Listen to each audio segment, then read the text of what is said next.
আসসালামু আলাইকুম। প্রিয় শিক্ষার্থীরা, সবাইকে আমার ইউটিউব চ্যানেলে স্বাগতম। আজকে আমরা চতুর্থ শ্রেণীর বিজ্ঞান বইয়ের অষ্টম অধ্যায়ের কিছু শুদ্ধ অশুদ্ধ নিয়ে আলোচনা করব। শুরুতে ১ নম্বরে দেয়া আছে চাঁদ পৃথিবীর চারদিকে ঘুরে, শুদ্ধ। ২ নম্বরে দেয়া আছে চাঁদের নিজস্ব কোনো আলো নেই, শুদ্ধ। ৩ নম্বরে প্রতি ৩০ দিনে চাঁদ তার পূর্বের অবস্থায় ফিরে আসে, অশুদ্ধ। ৪ নম্বরে চাঁদের দশা ৮টি, এটি হচ্ছে শুদ্ধ। ৫ নম্বরে চাঁদ পৃথিবীর একমাত্র গ্রহ, অশুদ্ধ।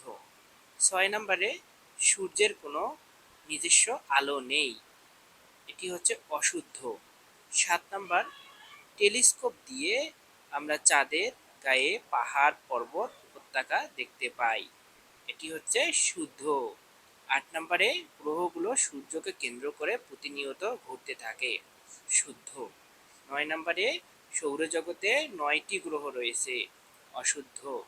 ১০ নম্বরে সূর্যের নিকটতম গ্রহ হলো পৃথিবী, সেটি হচ্ছে অশুদ্ধ। তো প্রিয় শিক্ষার্থীরা, এই শুদ্ধ অশুদ্ধগুলো তোমরা মনোযোগ সহকারে নোট করবা এবং ভালো করে পড়বা। পরীক্ষার জন্য এগুলো অনেক বেশি ইম্পর্টেন্ট। আশা করি তোমরা বুঝতে পেরেছো।